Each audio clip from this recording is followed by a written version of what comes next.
వరి బియ్యంలో గోధుమల్లో గ్లూకోజ్ని నిదానంగా విడుదల చేసే గుణం లేదు. ఎందుకంటే వరి బియ్యము గోధుమలు C3 గ్రాసెస్లో ఫైబర్ ఉండదు.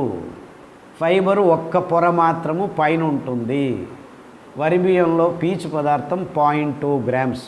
అంటే మీరు 100 గ్రాములు వరి బియ్యం తింటే మీ పొట్టలోకి 0.2 గ్రామ్స్ ఫైబర్ వెళ్తుంది. అది మీరు దంపుడు బియ్యం తిన్నా అంతే, మిషన్లో వేసుకొని తిన్నా అంతే, ఎక్కడ తిన్నా అంతే. దాంట్లో ఉండేదే 0.2 గ్రామ్స్ ఫైబర్. దాన్ని మనం పాలిష్ చేసుకొని పూర్తిగా తీసేసి తింటున్నాం. అంటే మీ పొట్టలోకి పీచు పదార్థం వెళ్ళట్లేదు. పీచు పదార్థం లేకుంటే కార్బోహైడ్రేటు తొందరగా డైజెస్ట్ అయిపోతుంది. అంటే మీరు వరి బియ్యంతో ఇడ్లీ తిన్నా, దోశ తిన్నా, పలావ్ తిన్నా, చికెన్ బిర్యానీ తిన్నా కానీ 15 నిమిషాల్లో గ్లూకోజు రక్తంలోకి వచ్చేస్తుంది.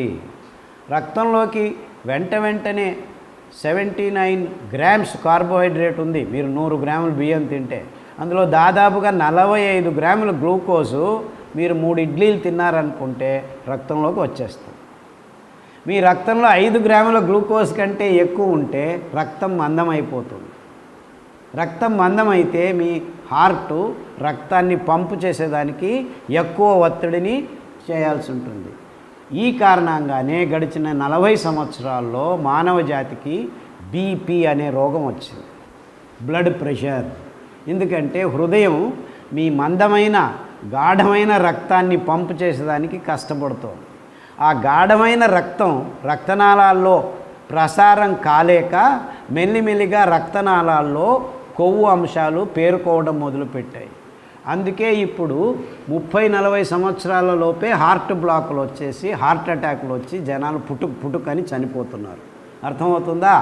అంటే డాక్టర్ దగ్గరికి వెళ్తే ఏం చేస్తాడు మీ డాక్టరు? బ్లడ్ థిన్ చేస్తాము, ట్యాబ్లెట్ వేసుకో అంటున్నాడు. మందమయ్యేదానికి కారణం ఏమిటి? మీరు తింటున్న వరి బియ్యము గోధుమలు. ఎందుకు? అందులో పీచు పదార్థం లేదు. మీరు ఒక ఆకును నీళ్ళల్లో వేసి వేడి చేస్తే ఆ నీళ్లు పలచగా తయారవుతాయి. ఎందుకు? అందులో ఆకుల్లో కొద్దిగా నారు అంశం, పీచు అంశం ఉంటుంది కాబట్టి. అలాగే మీరు తింటున్న ఆహారంలో పీచు పదార్థం ఉంటే మీ రక్తం పలుచగా ఉంటుంది, ప్రసారమయ్యేదానికి వీలవుతుంది.